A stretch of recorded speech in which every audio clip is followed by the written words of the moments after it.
Hello, and welcome to this presentation. Recently, I was tasked with the objective of making a presentation on whether we give algorithms too much power. Rather ironically, this topic was given to me by an algorithm, a mistake that it shall regret. You see, within this presentation, I have concealed information on the ways we can control the use of algorithms, while first touching on their increasing use over time, the benefits and the risks they present, before finally coming on to the ways that we can use them safely. That means that an algorithm gave me the perfect opportunity to exploit the biggest weakness of its kind, information.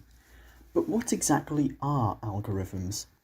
Algorithms are a set of step-by-step rules which are added to a program in order to get it to do something.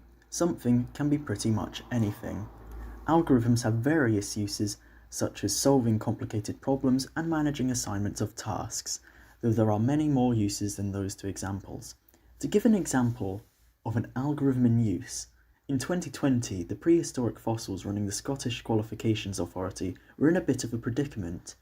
The SQA exams had been cancelled due to the COVID-19 pandemic and the national lockdown which had been imposed on Britain, and they needed a way to ensure that provisional grades would be fair and not a corrupt estimate. And so they decided that using an algorithm to adjust students' grades based on where they go to school would be a perfect and balanced idea that wouldn't cause any problems. This, to no surprise, caused complete chaos and sparked several protests with angry teenagers and signs, big signs with slogans, spooky stuff. In the end, this decision was reversed, but of course, among this there were a couple of lessons to be learnt, and the second was that algorithms shouldn't be given so much power. If this were to continue, we could see an algorithm effortlessly dominate the world within a matter of minutes. Or at least that's what society wants to think. In reality, the thing that will dominate the world is a sinister, power-hungry computing science student who will write that algorithm in order to exact revenge on his enemies, not the algorithm itself.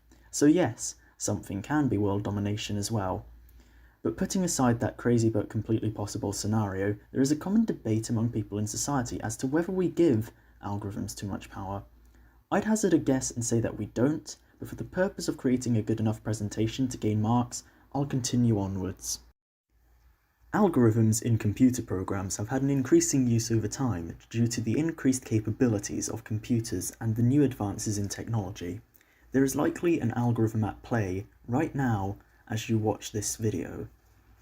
They are used all over the internet and on social media services. The data collected from you as you use these services is put into an algorithm which decides what type of suggested posts you get or the type of adverts you'll see. To give an example, YouTube has never stopped rambling on about the algorithm of the site to the point where it makes people dread existence. But it is true that there is a major algorithm at play on that social media platform, which decides which videos on the site get promoted based on the number of likes or watch hours the video gains. There are many benefits to using algorithms, and many revolve around making lives easier for human beings and are definitely not increasing in use due to an increasing amount of human laziness. Benefits may include problem solving using data becoming easier over time, and the time to complete tasks could also be reduced by algorithms which perform tasks which humans would have normally performed. This means that certain jobs normally done by humans, for example train driving, could instead be conducted by an AI which uses algorithms to work. This seems like a good thing, but that is only until the algorithms get something wrong. Depending on the type of mistake, the impacts could range from a Microsoft Windows blue screen of death to complete and total societal collapse. Of course, this is just one small disadvantage of trying to use algorithms in daily life. Because of how easily they can complete tasks, they have the potential to become a staple in society. I think Jay-Z explained this one best when he said, "If you're having girl problems, I feel bad for you, son. I got 99 problems, but an algorithm solves 91. However, if the increase in use of them continues, impacts could include human beings losing their own decision-making capabilities due to algorithms making decisions for them. It's also possible that because of this, they will begin to replace people who currently have jobs, causing mass unemployment. Think for a second about the big ship with all the people on it in the 2008 science fiction film WALL-E, and consider the fact that that might happen to us if we're not careful with algorithms. If you can't see, even after that, why we shouldn't let algorithms become the leading force in our world, then I don't know what to say. There also needs to be consideration that algorithms can be biased. Specifically, they can reflect the personal bias of whoever creates them, meaning that the concept of a maniacal computing science student taking over the world using the power of algorithms isn't such a crazy concept anymore. In fact, it's a real concept. A very real concept. I actually know someone who got into AI because he was intent on making humanity obsolete. That alone shows that there are people out there with such intentions, and that it is completely plausible that one person could cause a lot of chaos using an algorithm. If we were to think of another extreme, we could say that algorithms would have a play in creating artificial humans, but that is a concept I will steer away from. I'm not willing to think about that one yet. So after all that rambling about how dangerous algorithms are, I'm sure you're all terrified of the concept of waking up tomorrow, so allow me to put you at ease. Currently, algorithms do not dominate the world, but we need to be aware of the safe ways of using them moving forwards. The first step would be eliminating bias from these algorithms. There is already evidence of bias, especially within the US court system's Compass algorithm, used to predict if defendants should be jailed or released.